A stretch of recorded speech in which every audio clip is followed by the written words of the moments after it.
Labą dieną, mielos dalyvės, su jumis sveikinuosi aš, Ieva. Mes kartu praleisime maždaug 30-45 minutės, neskaitant laiko, kuriuo aš paprašysiu jūsų paspausti pauzę ant video ir padaryti praktinės užduotis, jeigu jūs jas darysit, žinoma. Mes šiandien kalbėsime tema finansinė ramybė moteriai, kuri rūpinasi visais, bet pamiršta save. Ir aš esu labai dėkinga Giedriai, kuri pakvietė mane, kad aš padaryčiau šį video, nes kai susipažinau su organizacijos Namų mama veikla, man tai pasirodė labai vertinga, prasminga, todėl aš, žinoma, su džiaugsmu prisidedu. Apie ką mes kalbėsime šiame video? Žinoma, jis nėra ilgi mokymai, jis nėra ilga mentorystė, kur galima pakeisti įpročius arba pakoreguoti, pagerinti savo finansinį elgesį. Šis video yra tik tai jums rekomendacijos, toks paruoštukas, kokiu keliu galima eiti ir, kas dar svarbiau, į ką atkreipti dėmesį mamai arba moteriai, kuri gyvena būtent tame, kad galvoja apie visus kitus, bet apie save, savo finansus, dėmesio čia mes nekalbam apskritai, bet savo finansinę temą pamiršta arba nustumia į galą. Aš jūs labai gerai suprantu, aš pati esu moteris, labai daug laiko savo profesijoje aš esu praleidusi, nežinau, ar lietuviškai tai teisingai skamba, padedančiose profesijose, todėl man labai artimas tas ir požiūris, ir charakteris, ir būdo savybė pagalvoti apie kitus, pasirūpinti kitais, o žodžiu, aš kažkur ten. Bet jau sveikstu ir mokausi gyventi kitaip. Kas manęs nepažįstate arba matote pirmą kartą, jau minėjau, mano vardas Ieva, finansinių konsultacijų profesijoje aš esu 19 metų. Pati nelabai tikiu, bet kas turbūt svarbu, kad sausi faktai labai retai padeda suprasti, galiu aš jums padėti ar negaliu. Todėl noriu pasidalinti kitų savo keliu, ne tik tai profesija finansinių paslaugų sferoje. Taip jau susiklostė, kad visą laiką, kiek aš bedirbau su finansų konsultacijom, aš paraleliai dar kažką veikiau. Ir tas kažkas, kaip jūs ir matote ekrane prezentacijoje, beveik 10 metų buvo toks laiko tarpas, kada projektai, sumanymai arba idėjos buvo susiję išimtinai su moterim. Aš organizavau renginius moterim, kviečiausi lektorės iš užsienio, aš dirbau su kompanija, kosmetikos kompanija Mary Kay, galbūt kažkas esate klientės šios įmonės, atėjau ten dirbti, perskaičiusi Mary Kay knygą, labai daug man pasirodė artimų dalykų, jeigu jos neskaitėte, net jeigu jūs nesinaudojate šios įmonės kosmetiką arba atvirkščiai, gal nieko nenorit apie tai žinoti, bet Mary Kay Ash knygą aš labai rekomenduoju paskaityti, tiesiog pamatyti, kaip tuo metu mąstė moteris, kuri savo vidumi, savo vertybėm ir matymu tikrai buvo pralenkusi laiką, man taip atrodo. Ir apie kokius svarbius dalykus moteriai ji kalba tuo metu, kada kūrė savo kompaniją. Ir dar aš esu dirbusi projekte su žmonėmis su negale, tai jau žinoma nebuvo susiję vien tik tai su moterimis, tai buvo abi lytis dalyvavo šitame projekte, bet iš jo pasisėmiau labai daug matymo, kaip skirtingai gyvena įvairūs žmonės Lietuvoje. Per darbą esu dirbusi su žmonėmis, kurie uždirba labai daug. Aš kalbu apie 5-ženklės sumas per mėnesį, 6-ženklės sumas per mėnesį. Ir taip pat esu mačiusi, kaip gyvena kita Lietuvos pusė. Pavyzdžiui, kaip gyvena daug žmonių su negale, kaip gyvena daug socialiai pažeidžiamų grupių. Ir matau, kad finansai yra viena labiausiai skaudamų temų.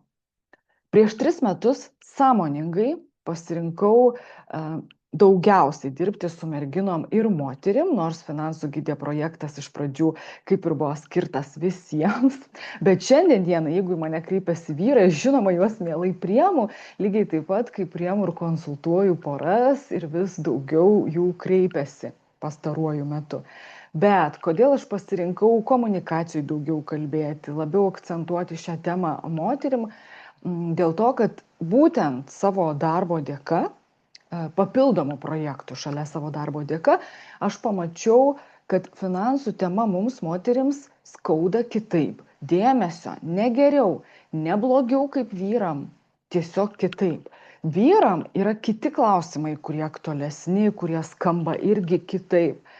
Aš esu labai už tai, kad nėra tokio lietuviško žodžio, bet aš jį pavartosiu, sudrauginti abi lytis, tai yra pasiekti tokią darną. Aš esu labai už tai, kad pora priiminėtų kartu finansinius sprendimus, kartu planuotų biudžetą.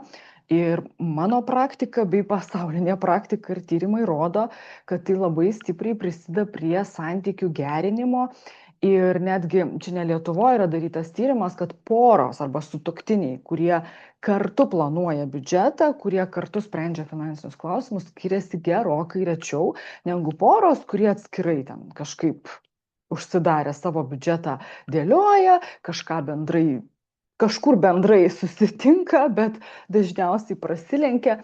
Lygiai taip pat, kaip šiandien dienai vis dažniau pasirodo straipsnių įžvalgų, kad biudžeto valdymo būdas 50-50 taip pat dėja, bet ilgainiui gali privesti prie nesutarimų. Tokių giluminio atsitraukimo vienas nuo kito. Aš kalbu apie sutuoktinius. Tai prieš 3 metus mano sąmoningas pasirinkimas buvo kalbėti daugiausiai apie finansus merginoms ir moterims. Jeigu jūs norit apie mane kaip žmogų, kaip ekspertę sužinoti šiek tiek daugiau, kviečiu pasidomėti ir paieškoti įvedant mano vardą pavardę. Galite rasti mano įžvalgų portaluose. Visiškai neseniai, tai yra šiemet prieš pusmetį gal, buvo 15 minučių interviu laida, kurioje aš dalinausi įžvalgomis apie antros pakopos situaciją ir sprendimus.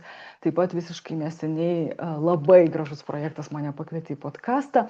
Tai galite tiesiog paieškoti informacijos daugiau arba parašyti man, aš mielai jums atsakysiu visus kilusius klausimus. Labai mėgstu, kada man rašo mokymų dalyvės, sekėjos, kada man rašo apskritai pažįstami ir nepažįstami žmonės. Aš esu atvirai, žinutės ir laiškus visada atrašinėju aš pati.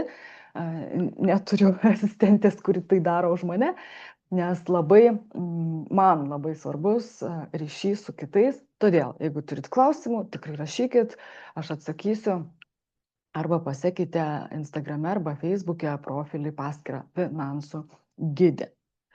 O šiandien aš pusę stebiu laiką ir mes keliausime mūsų įraše, dabar galite taip įkvėpti, iškvėpti, per 3 tokias dalis. Dabar yra pirmoji dalis, antroji dalis bus daugiau apie biudžetą ir jo planavimą ir trečioje dalyje aš labiau atkreipsiu dėmesį į mums moterims tokius skausmingesnius dalykus, į kuriuos mes neatkreipiam kasdien tarp rūpesčių savo dėmesio arba gal apie tai nepagalvojam. Kartu su manimi yra programa, kurią ir Giedrė yra jums siuntusi, tai aš tiesiog karts nuo karto užmesiu savo akį pasižiūrėti, ar mes einame, ar aš einu tą linkmę, kurią ir planuoju. Pas jūs programoje bus šiek tiek kitaip atrodys eiga negu šiame mano video. Bet klausimus, kurie buvo apibūdinti, mes paliesime visus. Bet kai kur aš tiesiog, kada ruošiausi video, galutinai taip sustruktūravau, sustumdžiau ir pamačiau, kad kai kurie klausimai tiesiog dalimis persikels iš vienos į kitą, bet mes juos visus paliesim. Ir pirmas momentas, į ką aš noriu atkreipti jūsų dėmesį, tai yra, kad mes turime moterys, vyrai taip pat, bet mes moterys turime savų įsitikinimų arba mitų, kurie mums trukdo griebtis finansų temos. Šiandien esu išgryninus svarbiausius, kurie būtent būdingi moterim. Jeigu jum jie nebūdingi, tai taip pat yra normalu. Aš noriu atkreipti jūsų dėmesį, kad šį apibendrinimą aš dariau iš savo praktikos. Todėl visada gali būti kokie nors kiti atvejai ir kitos istorijos. Bet pirmas momentas, kuris dažniausiai maišo mums moterims imtis arba pradėti rūpintis savo finansais, tai yra įsitikinimas, kad tai yra sudėtinga. Jis toks yra pas mus gilus, įsitikinimas, kad finansai tai vat kažkokia sudėtinga lentelių, skaičių analitikos, ekonomikos, ten įvairiausių specifinių žinių sistema, kas yra visiškai netiesa. Aš šiandien noriu drąsiai jums įdiegti mintį, kad finansai yra labai paprastas dalykas. Jūs visos geba tą daryti. Aš per savo praktiką nesutikau moters, kuri nemokėtų, kai jinai panori dėmesio, kai jinai pradeda norėti, kad jai nesisektų finansų tema. Per 19 metų aš nesu mačiusi tokios moters ir aš jau nebetikiu, kad tokia egzistuoja. Tai mums finansų tema yra sudėtinga dėl to, kad mes ją įsivaizduojam ne taip. Mes ją įsivaizduojam, ir tai normalu, aš pati tame buvau įsivaizdavime, mes ją įsivaizduojam iš įvairių knygų, daugiausia amerikietiškų, iš įvairių tokių biudžeto valdymo sistemų. Čia aš kelias paminėjau, kad būtinai reikia biudžetą valdyti ten pagal kažkokius stiklainius, formulės ir panašiai. Mielos dalyvės, aš noriu, kad jūs šitą pamirštumėte, kad jūsų smegenys pamirštų šitą idėją. Finansų tema yra labai lengva tema, įkandama absoliučiai kiekvienai moteriai, kiekvienam žmogui. Ir šiame video aš norėsiu parodyti, kaip su ja draugauti, kad ji taptų lengva. Kad iš tikrųjų finansai, skaičiai, lentelės ir programėlės ir modeliai yra tik tai įrankiai, bet ne finansų valdymas. Galima tobulai išmanyti ekonomiką ir visiškai nesusitvarkyti su kasdieniais pinigais. Mano klientų tarpe yra finansų direktoriai, analitikai, beje, dirbantis bankuose arba audito įmonėse. Buhalterių ir finansistų turiu labai daug tarp klientų. Mano klientų tarpuose yra įmonių vadovės, padalinių vadovės, IT sektoriaus žmonės. Tai yra labai daug yra žmonių, kurie tiesiogiai dirba su skaičiais, bet gyvenime, kasdienybėje, va tada, kai mums įkrenta kokie nors pinigai, pavyzdžiui, vaiko pinigai arba įkrenta atlyginimas, ką mes toliau darom su ta suma, štai kas yra svarbu, ką mes darom būtent, o ne ką mes žinom. Ir štai čia suklumpa labai daug žmonių, kažkada žinoma ir aš su tuo labai klupau. Ir beje, tai yra procesas, neįmanoma imti, tobulai išmokti ir ten, nežinau, važiuosim kaip daina. Tai yra kaip su vairavimu. Galima metams bėgant išugdyti profesionalumą, bet tai niekaip neapsaugos mūsų nuo eismo įvykio. Šitą idėją taip pat noriu jums atnešti. Antras mitas, su kuriuo susiduria moteris, tai yra, kad finansų valdymas tai yra kažkokia vyriška galbūt sritis, vyrų sritis. Labai džiaugiuosi, kad to vis mažiau girdžiu. Jeigu pirmas mitas, tai tiesiog yra labai plačiai paplitęs, tai antras mitas, džiaugiuosi, vis retesnis, bet vis pasitaiko, kad pavyzdžiui, čia gal mano vyrui labiau reikėtų simti, čia gal mielos moterys tikrai ne. Finansai neturi lyties. Finansų valdymas yra įgūdis, kaip vairavimas, kaip kalbos mokymasis, kaip maisto gaminimas, kaip bendravimas, kaip viešasis kalbėjimas, kaip sienų dažymas.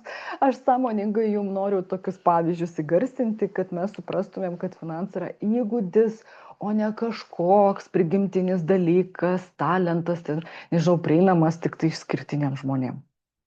Ir juo labiau, jis visiškai nepriklauso nuo lyties.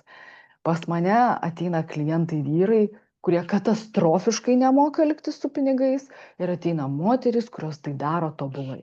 Tad nuimam šitą mitą taip pat nuo savęs. Ir trečias dažnas, kuris toks irgi kraštutinumas. Vat šitas yra vienas kraštutinumas, jis labai dažnai susijęs su tuo, kad dar prie jo labai dažnai klijuojasi tokie, kaip visata manimi pasirūpins ten ir panašiai, arba aš noriu, kad manimi pasirūpintų kažkas kitas.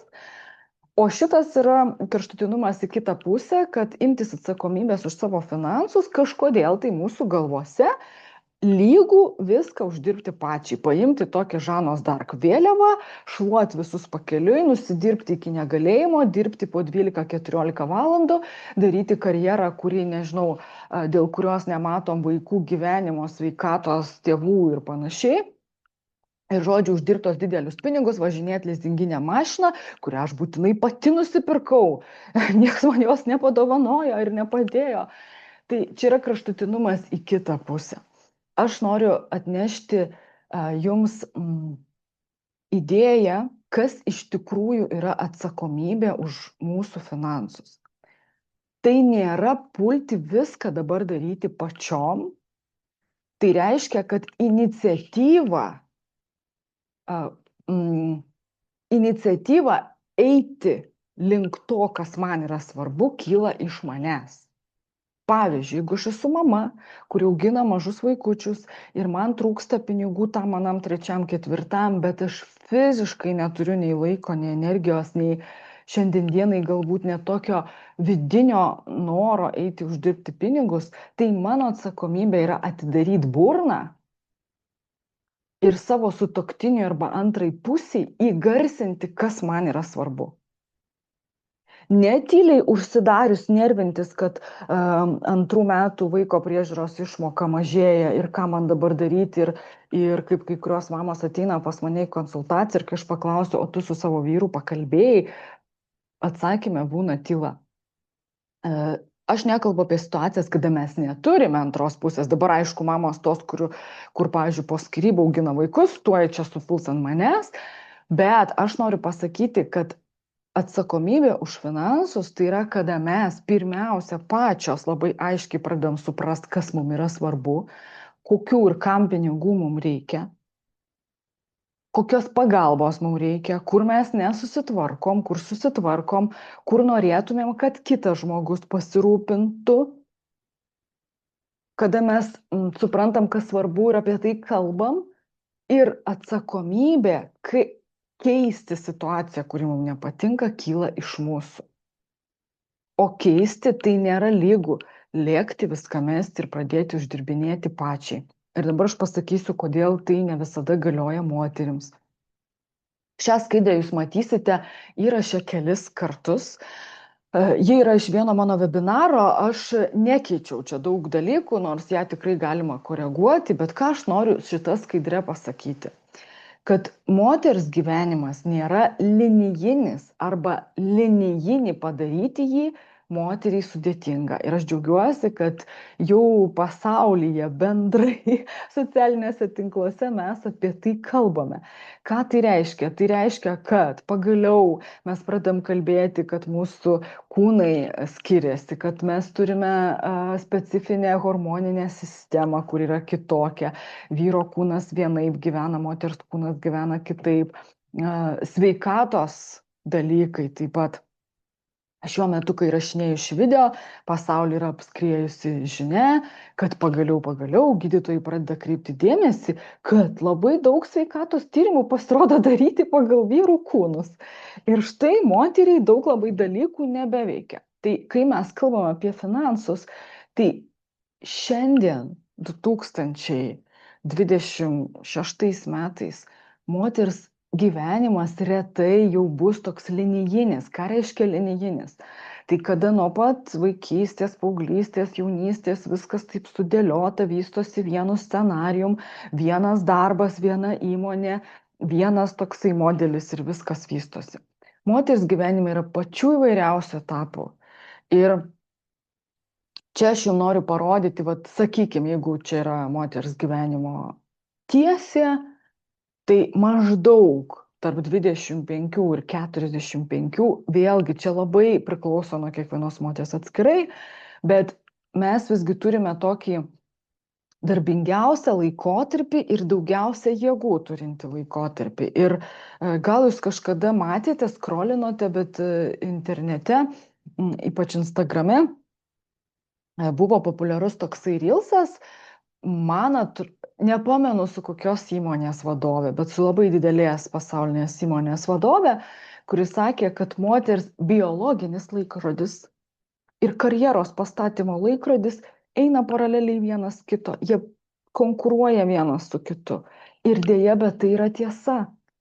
Ir kai mes matom moteris, kurios turi 4 vaikus ir padarė kosminę karjerą, 3 vaikus padarė kosminę karjerą, arba 1, 2 vaikus, nesvarbu, ir mes save labai dažnai su jom lyginam, tai aš noriu pasakyti, kad tokių moterų yra, kurioms natūraliai duota energija šituos 2 polius vystyti paraleliai. Bet yra moterų, aš tame tarpe, kurioms duota energija vystyti kažką, susikoncentruoti ties kažko vienu, labiausiai vienu metu. Aš kalbu ne apie veiklą, aš kalbu apie mūsų dėmesį į kažką vieno. Ir tai yra visiškai normalu, jeigu jūs esate tarptų moterų, kuriuom, pavyzdžiui, šiuo gyvenimo momentu svarbi šeima, vaikai, ir jūs norite koncentruotis į tai, tame nėra absoliučiai nieko blogo. Bet jeigu tame gyvenimo laikotarpį jums reikalinga finansinė pagalba, mūsų užduotis išmokti apie tai kalbėti. Ir pavyzdžiui, štai čia mes matome tiesę, kad moters gyvenime visko gali įvykti. Gali įvykti vaikai, gali įvykti skyrybos, nuo 50 metų menopauzės laikotarpiu gali įvykti pertvarka su kūnu, su energija, su norais. Taip pat labai dažnai statistika rodo, kad laikotarpyje tarp 45-60 metų moteriai gali įvykti sutuoktinio netektis. Tame laikotarpyje gali ištikti rūpestis tėvais. Ką aš noriu visu tuo pasakyti? Tai niekaip nereiškia, kad jūs patenkate į tą situaciją, bet aš noriu pasakyti, kad šiandien dienai moteriai gyvenimas gali būti toks laiptuotas. Ir tame laiptuotume mes galime patekti į laikotarpius, kuriuose mes neturime energijos, jėgų, laiko koncentruotis vien į pinigų uždirbimą. Vis daugiau aplink mane moterų, kurios išeina į kūrybinės atostogas tiesiog iš darbo, nes perdegė, pervargo ir panašiai. Tai ką tai reiškia mums moteriai? Tai reiškia, kad mūsų finansuose santaupos, investavimas arba kapitalo auginimas turėtų būti numeris 1. Mes apie tai dar pakalbėsim daugiau, bet kapitalo arba pinigų turėjimas laikotarpiais, kai mes pačios jų neuždirbam, arba yra kažkokios pajamų pauzės, mus gali palaikyti, aš tai vadinu palaikymo komanda, kad mums moterims labai svarbu kurti palaikymo komandą ne tik iš žmonių, kurie mums padeda, bet ir iš finansų. O būtent tai, mano praktika rodo, mes dažniausiai ir pamirštam. Ir aš jums parodysiu, kur mes pamirštam. Bet prieš tai paprašysiu jūsų pastabdyti šitą video ir padaryti pirmą užduotį. Ir mes pradėsime nuo pajamų. Labai dažnai finansų patarimai arba kažkas prasideda, kad ten veskit išlaidas, fiksuokit, kur ką išleidžiat. Merginos, meskit iš šiukšlių dėžės šitą patarimą. Tai nereiškia, kad jis nevertingas dėmesio. Supraskit mane teisingai, bet aš rekomenduoju pradėti ne nuo išlaidų, o nuo pirmą pajamų, antrą labai aiškų supratimo, kas yra mūsų prioritetai. Vat čia yra esmė. Ir aš labai jūs pakviesiu pasidėlioti, paskaičiuoti, kiek pajamų jūs gavote praėjusiais metais. Dėmesio, pajamų, ne atlyginimo, o pajamų. Pajamos yra palūkanos, dividendai, darbo užmokestis, individuali veikla, vaiko pinigai, išmokos, daiktų pardavimai, nuomos. Tai yra, ar mes mokam atkreipti dėmesį į mūsų visas pajamas, ar mes po pajamom turim omeny tik tai darbo užmokestį. Tai tiesiog paskaičiuokit ir pasižiūrėkit, kiek jūs turit pajamų šaltinių. Gražinama kas metus GPM lengvata taip pat yra pajamų šaltinis, labai mažai kas tai vertina. Tai tiesiog pasižiūrėkit, mano praktikoje, nežinau, ar yra toks klientas, klientė, kurie turi tik vieną pajamų šaltinį. Šiaip dažniausiai turi tikrai bent minimum 2, pavyzdžiui, darbo užmokestis ir kas metus grąžinama GPM lengvata. Dabar, kai jūs užfiksavote tą sumą, galite nebūtinai už 25 metus, galite už praėjusius 12 mėnesių, čia tiesiog mano pavyzdys, kad konkrečiai už kažkokius metus. Ir kas dar yra svarbu, mes labai dažnai esame išmokę užfiksuoti faktą, bet ko dažniausiai nemokam, tai pažiūrėti priekį. Ir šiame video aš jūs pakviesiu tai padaryti. Ką reiškia pažiūrėti priekį? Tai pagalvoti, gerai, už 25 metus aš žinau, kiek turėjau pajamų, o kiek pajamų aš planuoju per artimiausius 2 mėnesius turėti. Net jeigu jūs nedirbate šiuo metu ir, pavyzdžiui, pagrindinis pajamų nešėjas yra sutuoktinis, pagalvokim, o kiek tada pajamų artimiausius 2 mėnesius planuoja turėti jūsų šeima. Kiek pajamų planuoja turėti per artimiausius 12 mėnesių. Jeigu jūs dirbate su individualia veikla arba savarankiškai ir jums atrodo, kad tokių dalykų negalima suplanuoti, tai aš noriu jūs nudžiuginti, galima ir būtina. Jeigu mes neturim tokio plano, tada mes tampam aplinkybių aukos. Kiek ateis, tiek ateis. Bet čia visiškai atskira tema.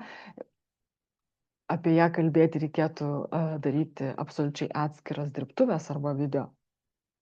Bet planuoti, kiek turėsit pajamų būtina, nes būtent tada galima pagalvoti, o ką tada padaryti, kad tos pajamos ateitų. Pavyzdžiui, ten nežinau, kiek užsakymų priimti, kiek prekių parduoti, kiek klientų pritraukti ir panašiai. Tai padarykit šitą užduotį ir pasižiūrėkit, kaip jums sekėsi. Ir kodėl mes ją darom? Nes jeigu mes norim šiek tiek daugiau ramybės įnešti į mūsų finansų temą ir ne per psichologinės praktikas, o padėti savo per faktus, tai faktų susirašymas labai priduoda ramybės, suvokimo. Kiek mes planuojame turėti? Gerai, mes planuojame, pavyzdžiui, turėti 1500. Dabar kitą mėnesį dar kitą, arba visus metus, mano atlyginimas, pavyzdžiui, toks bus. Ir žinant,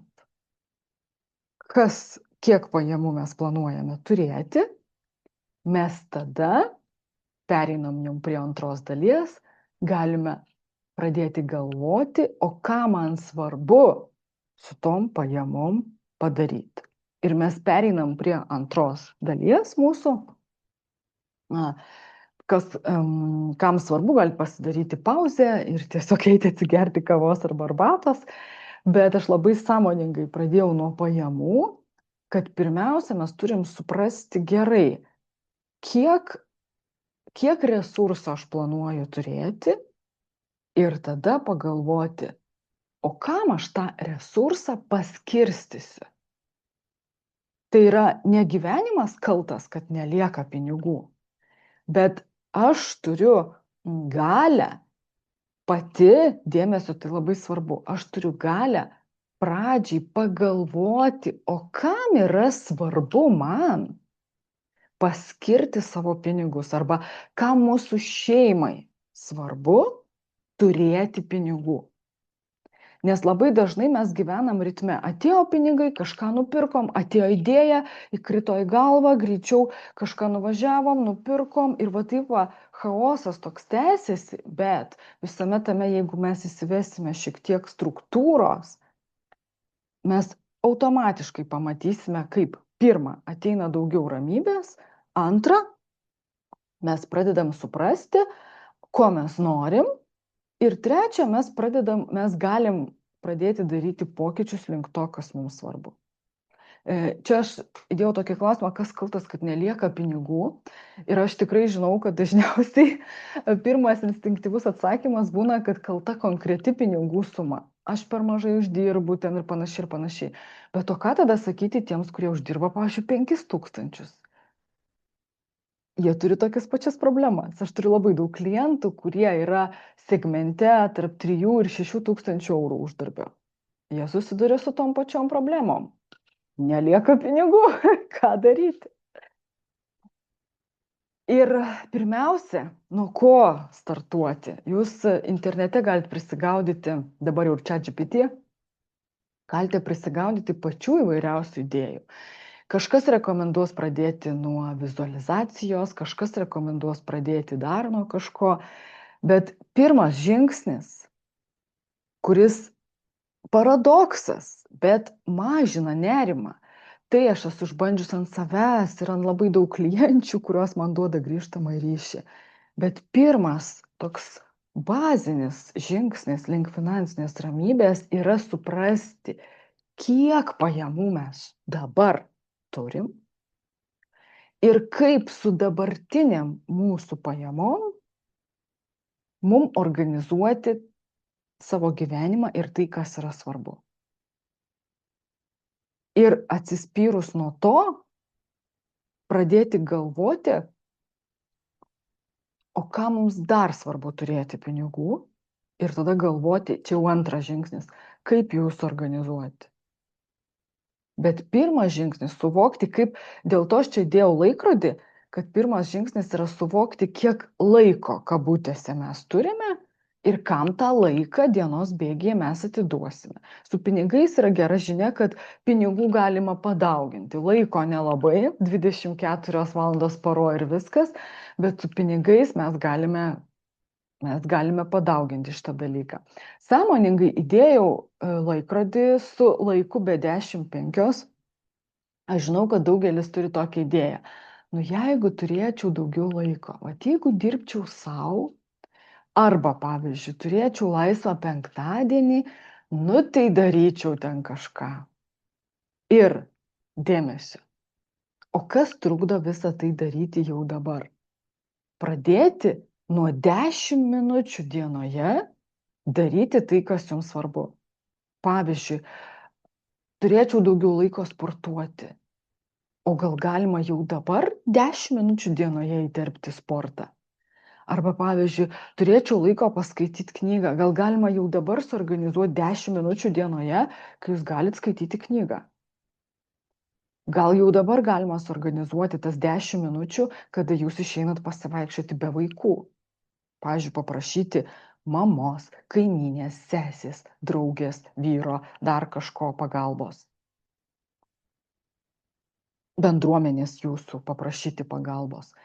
Gal galima jau dabar tai suorganizuoti. Ir kas yra labai svarbu, kad su pinigais ta pati situacija.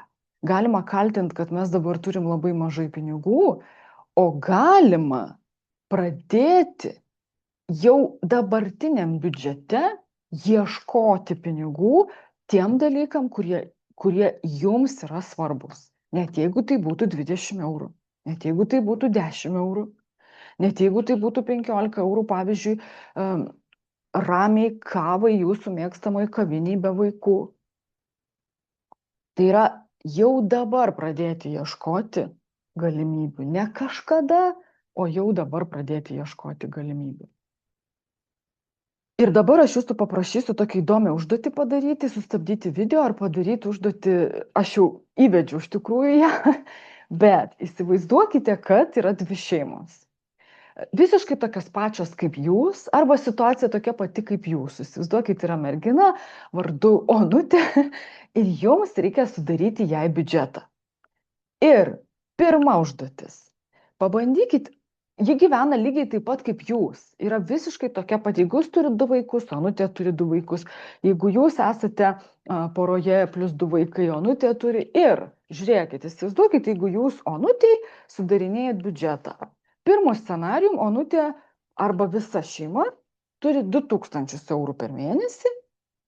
Tiesiog paimkit lapą ir pabandykit tuos pinigus paskirstyti. Į ką atkreipti dėmesį? Teisingo scenarijaus čia nėra. Atkreipti dėmesį reikia į tai, kas instinktyviai pirmuoju numeriu krenta į sąrašą. Pavyzdžiui, 2000 eurų, kam juos paskirstyti. Ir tie dalykai, kurie instinktyviai pirmieji išeina į sąrašą, jie realiai ir jums yra patys svarbiausi, arba jūs ir nuo jų savo biudžetą pradėtumėte skirstyti. Taigi, pirma dalis 2000 eurų. Tiesiog surašot ant lapo, niekam nereikia siūsti, niekam nereikia vertinti. Surašot, kaip jūs paskirstytumėte onutę į biudžetą. Ir antra užduoties dalis, įsivaizduokit, onutė arba onutės šeima turi 5000 eurų mėnesio biudžetą. Kaip jūs jį paskirstytumėte? Imkit lapą, telefoną ir tiesiog išrašykit taip, kaip jums atrodo. Kada šitą užduotį darau dirbtuvėse įvairiose, būna toks, tai dabar tai galima paplanuoti.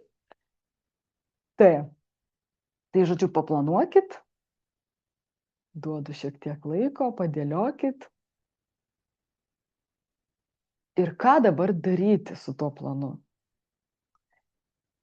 Iš tikrųjų, tai šioje situacijoje jūs apie save taip pat galvojot, kad jeigu jūs turėtumėt 5000 eurų biudžetą per mėnesį, tai tada jau atsirautumėt. Galbūt kažkas ir turit. Jeigu kažkas turi tokį biudžetą, tada darykit šitą užduotį su biudžetu, kurio jūs neturit, pavyzdžiui, 10 000 eurų. Tiesiog dvigubai arba 2,5 karto dauginkit. Ir darykit su didesniu biudžetu. Kodėl, pasakysiu. Atkreipkit dėmesį, kai darėt užduotį su 5000 eurų, kam jūs rašėte, pagaliau, dabar tai jau galiu skirti šitam dalykui. Atkreipkit dėmesį, kas ten buvo.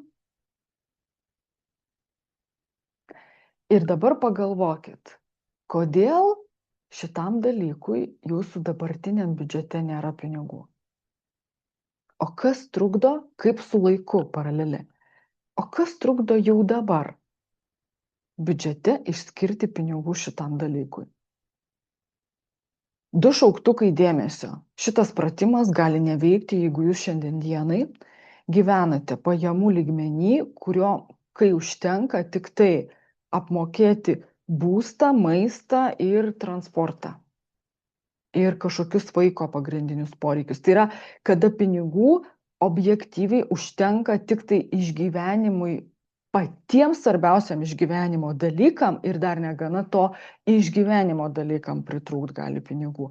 Tada apskritai neveikia turbūt visas mano video, kurį jūs žiūrėsite. Tada klausimas yra tik tai pajamų didinimo. Iš pradžių padidinkit pajamas bent iki 1000-1500 per mėnesį. Ir tada, bet čia vėl išimtis, kažkas dabar išgirs, tai aš turiu 700, tai kur atsakymas. Bet jeigu tie 700 yra tik tai jūsų, o visus kitus poreikius dengia kažkas kitas, pavyzdžiui, sutuoktinis, tai tada ne, tada mes nekalbam apie šitą situaciją. Mes kalbam apie trūkumo situaciją tik tada, kai jūs turite sumą pinigų, kurios neužtenka vos užtenka padengti pagrindinius poreikius. Tada šis mano video ir šita užduotis jums nebetinka. Bet jeigu mes objektyviai turim užtektinai pinigų, objektyviai suma yra ok, normali, tada šis video ir šitie pratimai tinka. Tai dabar grįžtam, kur jūs darėte su 5 arba 10 000 eurų pratimą, pagalvokit, o kas jums dabar trukdo šitiem dalykam išskirti pinigų? Pavyzdžiui, jeigu jūs neturit santaupų, kas trukdo dalį pinigų skirti santaupoms? Kas trukdo? Jeigu jūs neturite pinigų savo moteriškiams poreikiams, kas trukdo biudžete išskirti tam tikrą sumą šitam dalykui? Jeigu jūs reguliariai esat stresę, nes nepasiruošėt atostogoms, kas trukdo iš anksto išskirti biudžete pinigų sumą atostogoms? Tiesiog pagalvokit apie tai, dalintis nebūti. Su biudžetu yra toksai momentas, kad biudžete reikia žinoti savo prioritetus. Ne formulės, ne biudžeto modelius, apie kuriuos aš jau kalbėjau, kad viskas, kas sudėtinga biudžete ir finansuose, pamirškit. Finansai yra labai paprastas dalykas. Ir aš ką tik tai beveik 40 minučių apie tai kalbu, kad mums finansuose labai svarbu suprasti, kiek mes turime, mes arba mūsų šeima, pajamų ir kam mes norime tas pajamas paskirstyti arba kam niekaip rankos neprieina paskirstyti.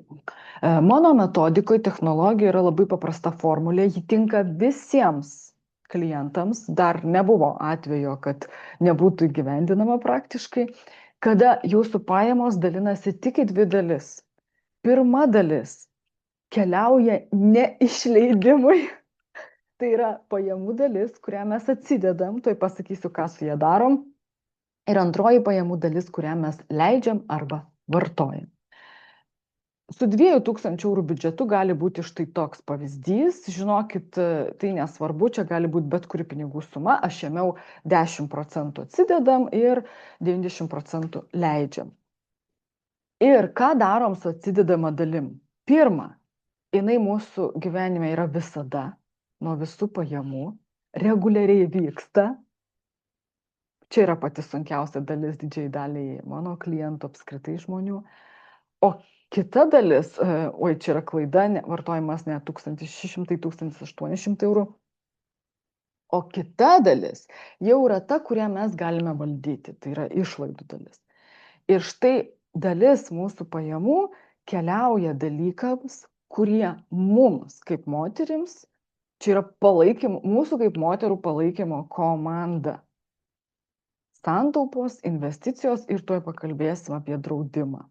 Apie draudimą kaip paslaugą, ne apie investicinį gyvybės draudimą. Čia yra mūsų palaikymo komanda. Ir mes kaip savo dienoje, aš manau, kad turime skirti laiko savo poilsiui, bent tiek, kiek šiandien dienai mums leidžia galimybės, taip savo pajamose, jeigu mes pačios neuždirbame pinigų. Dėmesio, noriu pasakysiu labai svarbią mintį. Mūsų palaikymo komandos formavimas yra mūsų poreikis, kurį labai rekomenduoju ištransliuoti savo antroms pusėms, kad labai dažnai, pavyzdžiui, jeigu pagrindinis pajamų šaltinis yra kažkuriuo gyvenimo laikotarpiu vyras, tai viskas dažniausiai atrodo taip, kad jis duoda pinigų ten produktam, vaikam, perka atostogas, dar kažkas, bet dėmesio, kas prasileidžia šitoj visoje istorijoje, dažniausiai prasileidžia moters palaikymo komandos formavimas. Čia yra labai svarbi dalis, kad tuo laikotarpiu, kada ji pati negeneruoja pajamų, kad nenutrūktų investavimas, kad būtų santaupų, kurios prieinamos jai pačiai. Ir apie draudimą tuoj pakalbėsim. Dabar ką daryti su ta atsidedama dalimi? Jeigu mes neturime visiškai jokių santaupų, aš rekomenduoju pradėti nuo 1000 eurų arba 500 eurų, jeigu jūs uždirbat vidutinį atlyginimą. Tai yra sukaupti, turėti indėlyje, pavyzdžiui, kaupiamajam indėlyje, kuris lengvai prieinamas. Štai tokią sumą, kurie jums gali padėti kada gyvenime įvyksta kažkas, kur pirkiniui arba tam kažkam reikia pinigų. Sugedus šaldytuvas, automobiliui kas nors nutiko, yra gera proga, pavyzdžiui, išpardavimai apipirkti vaikus ten žiemos garderobų ir panašiai, o pinigų atsidėję mes neturim. Tai štai tie 500 arba 1000, jie tarnauja mums šitam tikslui. Toliau, ką darom su tais pinigais? Tais pinigais būtų labai šaunu sukaupti kažkokią sumą, kuri jums tiesiog būtų, pavyzdžiui, tai gali būti 6000, 5, 3, 7, priklausomai nuo nuo poreikio ir nuo biudžeto, bet suma, kuri yra jums kaip moteriai būtų prieinama, jeigu dėl kažkokių priežasčių jūs patekote į situaciją, kur nėra reguliarių pajamų. Tada santaupos ateina į pagalbą. Ir kada sudengti šitie greitieji momentai, aš rekomenduoju tada skirti laiko investavimui ir pinigų. Ar galima paraleliai tą daryti? Galima. Labai priklauso nuo jūsų biudžeto ir nuo jūsų situacijos. Galima tik investuoti, pavyzdžiui, ir kaupti kapitalą, tarkim, jeigu jūsų finansinė padėtis stabili. Visgi kažkiek tai turėti tokių greitai prieinamų pinigų aš rekomenduoju, bent jau 1000 eurų, kurie būtų greitai prieinami, arba 3000 eurų, o visą kitą galima tada skirti investavimui. Bet čia labai priklauso nuo biudžeto. Pavyzdžiui, jeigu jūs tam turite tik tai 100 eurų, čia jau jeigu patarti konkrečiai jums, tai tada tiesiog kviesčiau į individualią konsultaciją. Šiandien čia aš tik tai noriu pačius principus padėlioti. Ir dabar aš noriu jums parodyti perspektyvą, kad pasižiūrėkit, kad kai mes turim pajamas, sakykime, mano telefonas yra pajamos, tai dalis tų pajamų keliauja formuoti mūsų santaupas, mūsų investicijas arba investicinį kapitalą. Ir jeigu tai yra arba mūsų biudžetas, arba šeimos, būtų labai šaunu, kad kai mes jau išsitreniruojam šitas užduotis formuoti, mes pradėtumėm dar antrą tokią grupę, tai yra formuoti fondus mums svarbiems dalykams, tokiems kaip atostogos, dideli pirkiniai, sveikatos profilaktikos galbūt biudžetas, pavyzdžiui, ten mokamiem tyrimam kas metus, jeigu jūs neturite sveikatos, pavyzdžiui, draudimo pas su darbdaviu, arba tiesiog jums reikia kas metus eiti. Tai yra ne iš karto tą dalyką daryti, bet apibendrinus šitą dalį aš galėčiau vadinti, kad kai gauname pajamas, tai pirmu numeriu mes jas skirstome tiem dalykam, kurie yra labai svarbus, bet neskubus. Visko iš čia išvardinto jokiais būdais nerekomenduoju pradėti nuo visko, tikrai ne. Aš rekomenduoju pradėti, jeigu nėra santaupų, suformuokit bent kažkokį rezervą, 500, 800 eurų, 1000, 1500 eurų rezervą. Jeigu neinvestuojat, pradėkit investuoti savo, kurt kapitalą bent jau savo pensiniam laikotarpiui.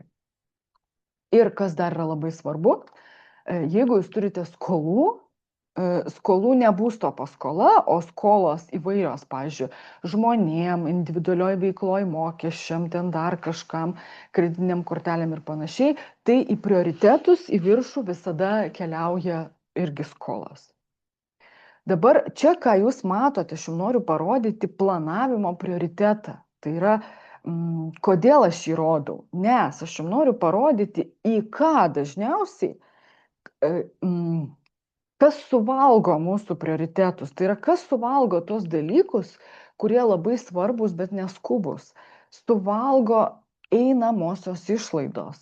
Gyvenimas, Lidlas, Maxima, vaikai, atostogos vaikų, ten tie visi stovyklos, dar stovyklos, bet kava išsinešimui, tai gali būti ypatingai buities kažkokie tai reikalai, tai gali būti visiškai nereikalingi drabužiai savo vaikams, šeimai, tai gali būti dovanos didelėm sumom, tai gali būti ėjimas į gimtadienius, perkant brangias gėlės, ten dovanas dovanojant ir panašiai. Tai yra mūsų šituos prioritetus labai dažnai suvalgo tai, kas mėnesio bėgyje tik tai aktualu.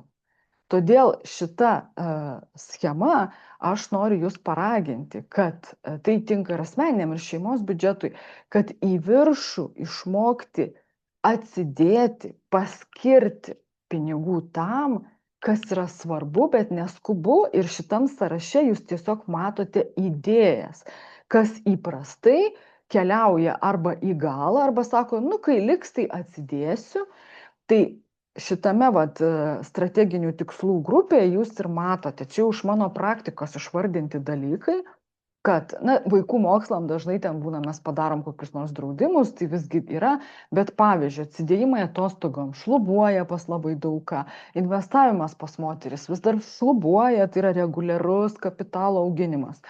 Dideli kokie nors pirkiniai šlubuoja arba yra visiškai spontaniški. Sugalvojom, kad reikia roboto siurblio, nusipirkom, nei žiūrim į priekį, nei mūsų planą, o kas mūsų laukia, o kaip atrodo mūsų metai, pavyzdžiui, o kokie mūsų šių metų, mūsų arba šeimos planai. Todėl aš visuomet sakau, kad kalendorius yra visada mūsų draugas planavime ir į jį taip pat labai verta atkreipti dėmesį. Pavyzdžiui, prieš išleidžiant viską lapkritį, labai verta pažiūrėti kalendorių ir suprasti, kad bus kalėdos visiškai netrukus ir gal čia neverta biudžete visko išleisti. Prieš viską išleidžiant vasarą galbūt verta pagalvoti, kad rugpjūtį tai bus pasiruošimas mokyklai. Prieš išleidžiant viską lapkritį, gruodį verta pagalvoti, kad bet sausis koks tada bus. Pavyzdžiui, gal kažkas iš jūsų, tarkim, gaunate atlyginimus 2 gruodį ir paskui tik tai vasarį. Taip pat verta apie tai pagalvoti. Ir čia mes iškart grįžtam prie pajamų planavimo. Tai kalendorius visada yra mūsų draugas. Jame galime pamatyti, kad, o gal kiekvieną ketvirtį pas mus yra kasko įmoka ir pavyzdžiui, jeigu aš kovą viską išleisiu, tai tada staiga, čia mano vienas klientas sako, atėjo laiškas su grasinimu antstoliais, pasirodo, aš 3 mėnesius nemoku kasko įmokų. Sakau, tai kaip gausi, kad praleidai? Čia toks atidus labai klientas. Jisai sako, bėda ta, kad aš neturiu sąrašo, ką kiekvieną mėnesį turiu sumokėti ir į priekį nemoku pažiūrėti. Jis tiesiog atsakė, tai apie ką aš dabar kalbu, sako, į priekį nemoku pažiūrėti. Aš sako, spontaniškai ten kažkas ateina, leidžiu, sąrašo nėra, atėjo priminimas, pamiršau. Tai ramybės tokių dalykų visiškai neateis, bet šiandien mes tikrai nekalbėsim smulkiai apie visą planavimą biudžeto, bet aš tik noriu šiandien savo pagrindinę mintį atnešti, kad jeigu mes moterys norime daugiau ramybės, tai aš labai rekomenduoju į priekį gavus pajamas, nesvarbu, iš kur tos pajamos, iš valstybės, iš vyro, iš darbo, iš veiklos, į priekį bent jau pradėti formuoti jūsų finansinę palaikymo komandą, kuri susideda iš santaupų ir investicijų. Pradžiai bent jau tiek. Dabar daugiau neišsiplėsiu, bet jūs sąraše matote žodį draudimas. Aš žinau, kad labai įvairi reakcija yra į draudimą. Tai dėmesio, draudimas yra labai reikalinga paslauga. Aš ją įdedu į mūsų palaikymo komandos sąrašą. Ir ką aš turiu omenyje draudimą? Tai jeigu jūs turite sutuoktinį, kuris pagrindinis pinigų nešėjas šeimoje, vienareikšmiškai jums kaip moteriai ir kaip mamai ir kaip žmonai reikalingas sutuoktinio gyvybės draudimas. Kad sutuoktinis save apdraustų. Jeigu jo nelieka, kad išmoka dengtų kažkokį tai laiko tarpą, kol jūs suprasit, atsigausit ir panašiai. Taip pat labai vertingi draudimai yra kritinių ligų bei sunkių traumų arba negalios, kurie jų išmokos padeda tada, kada žmogus būtent dėl šitų 2 dalykų iškrenta iš darbo rinkos ir negali kurį laiką dirbti, o pavyzdžiui, yra pagrindinis pajamų nešėjas.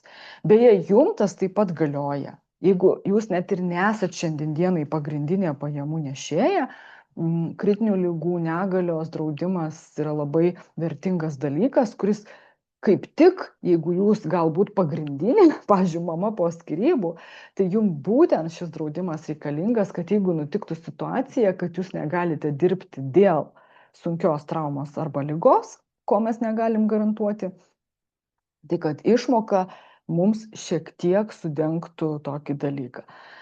Labai gaila, bet aš savo gyvenime turėjau sutuoktinio netektį, šiandien jau apie tai kažkaip ramiau kalbu, iš tikrųjų daug ir atvirai apie tai kalbu ir labai suprantu, kokią vertę turi draudimo išmoka tam tikrų gyvenimo laikotarpių. Man kaip moteriai. Tai žinoma, tai niekaip, žinokit, tai nepakeičia fakto, tai nepakeičia sukrėtimo, bet bent jau kažkurį laiką padeda amortizuoti va tą situacijos chaosą ir tada yra laiko nuspręsti, o ką daryti toliau. Nes aš noriu ką pasakyti, kad labai kažkaip ir nenoriu apie tai kalbėti, nes kai kam gali būti nesmagu, bet su sutuoktinio netektim arba antros pusės netektim mes netenkam ir tam tikrų pajamų. Ir kad mum atšokdinti tas pajamas arba vėl atvesti šeimą į tą patį gyvenimo lygmenį, gali prireikti laiko. Tai draudimas reikalinga paslauga, jeigu reikia apie tai daugiau plačių informacijos arba jūsų atveju pasižiūrėti, tiesiog tada, žinoma, tada aš jau kviesiu į savo individualią konsultaciją, bet atkreipkite dėmesį, kaip yra jūsų situacija arba jūsų šeimose ir kas dar yra labai svarbu, atkreipkite, jeigu jūs turite draudimo sutartis, atkreipkite dėmesį, ar sumos, kurias jūs turite, tikrai yra tos, kurių jums reikia. Dažnai jos būna tiesiog tokios simbolinės. Ten, pavyzdžiui, gyvybės draudimas sutuoktinio, kuris uždirba 3000, o pavyzdžiui, žmona tiesiog augina vaikus, sutuoktinio gyvybės draudimas yra 5000 eurų. Tai atkreipkite dėmesį į tokius dalykus. Tai yra labai svarbu. Gerai, dabar grįžtam prie biudžeto ir vėlgi pakviesiu jūs pastabdyti video ir pagalvoti apie tai, kad kaip atrodytų jūsų biudžetas artimiausius 3 mėnesius, jeigu jūs bent preliminariai jį susidėliosite. Ką tai reiškia? Tai reiškia, jeigu jūs pagalvosit, kad, sakykime, mes turėsime 2000 eurų pajamų. Jeigu mes dalį tų pajamų, pavyzdžiui, investuosime arba atsidėsime santaupoms, sakykime, 200 eurų, sakykime, skolų jūs neturite, tai kaip tada, kam preliminariai mes leisime likusius 1800? Kokios šventės mūsų laukia, gal vaikų stovyklos, toks laikotarpis, pavyzdžiui, gal kažką reikės nupirkti vaikam, gal jum, gal jūs turite omenyje kokį nors pirkinį tą mėnesį, kokias sąskaitas būtina apmokėti. Pagalvokit, bent preliminariai padarykit ir pagalvokit, o kur biudžete vieta man kaip moteriai. Tai yra, kur mano poreikiai. Ar aš pati kaip moteris formuoju savo palaikymo komandą? Ar aš turiu kažką, kas man teikia džiaugsmą? Pavyzdžiui, galbūt esu mama, kuri augina po skyrybų 2 vaikus ir esu labai nusidirbus ir savo jau seniai nieko nebeleidžiu. Pasigalvokit, kaip galėtų atrodyti jūsų biudžetas. Ir prie ko mes keliaujam?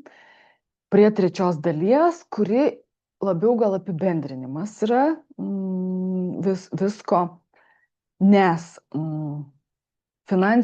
mes čia kalbam apie finansinę ramybę ir aš vėl priminsiu šitą skaidrę, kad mūsų moterų gyvenimas nėra finansiškai linijinis, todėl mūsų palaikymo komandos formavimas yra labai svarbus. Tarp palaikymo komandos drąsiai galima įdėti ir nuosavą būstą, jis taip pat yra jūsų palaikymo komanda, bet tos visos detalės, kurios finansiškai jūs palaiko, jos taip pat turėtų būti. Čia aš įdėjau tokį labai įdomų grafiką, iš Sodros jį ištraukiau. Čia jūs matote pensinio amžiaus žmonių diagramą ir žalia spalva yra moteris, tokia žolės spalva, ir mėlyna spalva yra vyrai. Ir jūs galit matyti, kaip ganėtinai palaipsniui mažėja moterų kiekis artėjant link 90 metų ir kaip daug stipriau mažėja vyrų kiekis. Ką ši statistika gali mums kaip moteriai parodyti? Kad dar viena tema, kur mums reikalinga palaikymo komanda, yra brandusis amžius, taip vadinama pensija. Ir jai taip pat aš labai rekomenduoju atsakingai ruoštis, nesimboliškai ten uždėti varnelę, labai pagalvoti, ar tikrai verta draskyti antros pakopos portfelį ir leisti kažkam, kas dabar neduoda, kas dabar galbūt svarbu, bet paskui krepšelis išsiardys. Jeigu jūs tą krepšelį išardėt, kur jūs jį nukreipsit, į kokį kitą instrumentą, kaip jūs toliau investuosite, kad atėjus pensiniam amžiui turėti bent kažkokią palaikymo komandą, kuri tikrai yra svari. Ne keli tūkstančiai eurų, kurie galbūt jums pravers tik tai dantim arba stogo remontui, bet reikšminga suma. Reikšminga suma, su kuria tikrai galima kažką padaryti. Reikšminga suma yra 50 tūkstančių eurų, 70, 100 tūkstančių eurų. Kas galvojat, kad tai didelės sumos, tai nėra didelės, jeigu yra kokybiška investavimo strategija. Žinoma, jeigu jums 57 metai ir jums per 5 metus šitą sumą reikės organizuoti, tai viena situacija. Bet jeigu jūs turite tam 20-25 metus, 17, tai yra visiškai kita situacija ir jau čia yra tik tai tada strategijos ir nusiteikimo klausimas. Ką dar priminsiu, kad mums moterims mes nelinijiniu gyvenimu gyvenam ir kapitalo didinimas arba auginimas, aš taip manau, turėtų moteriai eiti paraleliai per visą jos gyvenimą ir šeimoje tai taip pat turėtų būti poreikis. Kaip šeimos poreikiai yra vaikų lovelės, būreliai, automobilis ir maistas, taip šeimos poreikių dalis, pabrėžiu, jeigu jūsų vyrai šalia klausosi, labai norėčiau vyrai jums tą pabrėžti. Moters palaikymo komandos formavimas, tai yra asmeninės moters santaupos, asmeninis investicinis kapitalas, yra jūsų šeimos poreikių dalis. Pasakiau. Kas dar labai svarbu moterims? Dar labai svarbu, jau minėjau, kad jeigu sutuoktinis jis išlaiko, tai atkreipti dėmesį į tai, kad auginti kapitalą ir skirti tam pinigų yra jūsų šeimos taip pat poreikio dalis. Jeigu jūs esate miksas, abudu turėjot prieš tai šeimas, yra vaikų, yra miksas visko, o dabar mes gyvenam tokiam pasaulyje, kad tai yra labai lengva patekti į tokią situaciją, pasirūpinkit, kad būtų testamentas, kad būtų juridiniai klausimai sutvarkyti, kurie jūs kaip moterį gina ir saugo. Saugo ne tik tai finansiškai, bet ir nuo bereikalingų konfliktų, jeigu įvyktų situacija X.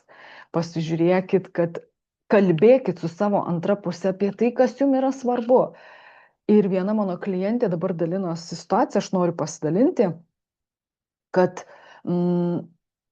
ji labai norėjo, kad ilgai gyveno su vyru ir labai norėjo ir labai rūpinosi tam tikrų jo turtų, tiesiog abudu jie rūpinosi, tai mes kalbam čia apie daug metų ir ilgą santuoką ir ji tiesiog vieną dieną atėjo ir pasakė, aš noriu, kad to turto dalis man priklausytų taip pat.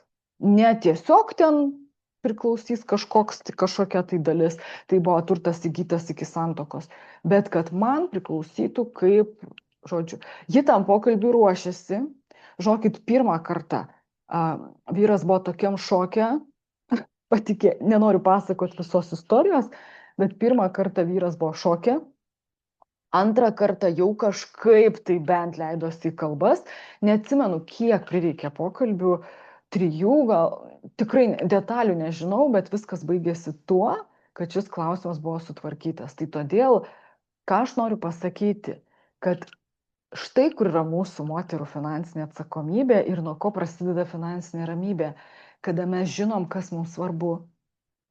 Mes nesuvalgom savo poreikių, nenuryjam, neuždedam į kampą. Garsiai apie tai kalbam, net jeigu tai labai nemalonu, jeigu labai nemalonu ir baisu ir užstringa žodžiai, tai mūsų atsakomybė eiti pas psichologą, kaučerį, kaip kalbėti sunkiom temom, nenuryti, nepastatyti savęs į paskutinę vietą, taip pat ir nevedybų situacijos klausimais. Kada mes ilgai gyvenam nesusituokusios, mes esam labai pažeidžiamoj pozicijoje ir ypatingai, jeigu mes gyvenam antros pusės nuosavybę priklausančiuose butuose, namuose. Ir visiškai neseniai mano viena iš klienčių pateko į situaciją, kada 10 metų pragyveno vyro namuose. Prastai labai ėjosi jau paskutiniai keli metai jų santykiai ir jis suprato, kad ji neturi nieko, nei pradinio įnašo, nei savo nuosavo būsto ir ji tiesiog išeina į niekur. Ir aš kalbėjau su keletą vyrų, vienas iš jų sakė, kad žodžiu, adekvatus, ten išmintingas vyras šitą dalyką suprastų ir bent duotų kažkiek pinigų, kad jinai, mielos moteris, kiek tokių vyrų yra? Todėl, kai jūs gyvenat nesusituokusi, taip pat kalbėkit apie dalykus, kurie jums yra svarbus. Galbūt pagalvokit apie tai, kad jeigu jūs pati turite, pavyzdžiui, kokį nors butą ir jūs jį parduodate tam, kad pirktumėte kartu kažką bendro, taip pat pagalvokit, kaip tą dalyką galima būtų, kaip jūs norėtumėt, kad tai būtų įforminta. Pagalvokit, kai jūs gyvenat nesusituokus ir jums tai labai nesmagu, kalbėkit su antraja pusė apie tai. Nes labai dažnai ten nėra finansinės ramybės. Ten tiesiog. Tai kalbėkit apie tai. Ir apie pensiją užšnekėjau, kad ji vienareikšmiškai taip pat yra mūsų ramybės dalis, juolab, kad artėjant pensiniam laikotarpiui gali būti, kad mes jau nenorėsime dirbti, gali būti, kad, kaip minėjau, yra toks dalykas kaip menopauzė, kuris labai išmuša moterį iš tokio aktyvaus, darbinio ir energingo laiko, nebūtinai. Dabar mes turim pasaulį, kuriame kaip tik yra visos tendencijos, kad mes kuo toliau, tuo ilgiau gyvensime, o tai vėlgi reiškia, kad mums reikės pinigų. Todėl mes prieinam prie to, kad apibendrinu dabar viską, ką šiandien kalbėjau ir žinoma, užtrukau ilgiau negu planavau, bet aš labai tikiuosi, kad jūs šį video išklausysite, net ir įvertinus, kad jis labai prasitęsė ir jis bus jums įdomus, tai apibendrinu viską, ką kalbėjau. Pirmas punktas moteriai, kuri pamiršta visus, kuri pamiršta save ir rūpinasi visais ir kuri nori turėti daugiau ramybės. Pirmas punktas - suprasti, kad mūsų gyvenimas, finansinis gyvenimas nėra linijinis. Jis turi įvairius laikotarpius, įvairius etapus. Šiandieninėme pasaulyje jis gali būti chaotiškas, mes galim patirti netgi ne vienerias skyrybas. Mes galim patirti įvairių situacijų, kada mes negalėsime aktyviai uždirbinėti pinigus. Todėl šiandien mes nekalbėjom apie papildomus pajamų šaltinius, kurie, manau, moteriai taip pat labai svarbus, bet mes kalbam nuo bazės, kad įvertinus visą tai, pagrindiniu prioritetu aš visgi laikyčiau mūsų palaikymo komandos formavimą. Kas yra mūsų palaikymo komanda? Tai yra turėti pinigų ir kapitalo tada, kai mes neturime pajamų. Nesvarbu, kas tos pajamos. Mūsų darbas, mūsų vyras arba antroji pusė, ten išmokos kokios nors, mūsų verslas, dar kažkas. Nesvarbu, kas pajamų šaltinis. Nesvarbu. Ypatingai mes esam pažeidžiamos, kada mes auginam mažus vaikus. Tada mums taip pat yra labai svarbu, todėl kalbėkim su savo antraja pusė arba sutuoktiniu, kaip eis tas laikas, kai mes auginsim vaikučius ir kad būtų šaunu, kad tuo metu nesustotų investavimas, jeigu mes jį darom, nes tai yra mūsų palaikymo komanda. Kalbėkit apie tai, kas jums svarbu, kalbėkit apie teisinius, juridinius klausimus. Eikite pas tuos, kas jums padeda sustiprėti, kad galėtumėte apie tai kalbėti. Prašykite pagalbos. Ir finansai, pirmiausia, tai yra būtent šitie sprendimai ir būtent šitie pokalbiai. Ne lentelės ir ne grafikai, o pirmiausia, labai aiškus supratimas, kas yra jūsų prioritetai, kas jums svarbu kaip moteriai ir tai transliuoti savo aplinkai. Tad linkiu jums didžiulės sėkmės. Jeigu turit klausimų, rašykit man žinutę su prierašu, kad Ieva, aš dalyvavau mokymuose su namų mama, turiu tam tikrą klausimą, kad aš suprasčiau, kad jūs esate mokymų dalyvė ir tada mielu noru su jumis padiskutuosiu, atsakysiu balso žinutę, labai mėgstu tai daryti, žodžiu, atsakysiu tokiu būdu, koks yra jums patogiausias. Ačiū, kad buvot kartu, linkiu jums įdomios finansinės kelionės ir žinoma, jeigu jūs man parašysite vieną idėją, vieną mintį, kurią išsinešėt iš šio susitikimo, taip pat būsiu labai laiminga. Tad dėkui jums dar kartą ir iki kitų susitikimų.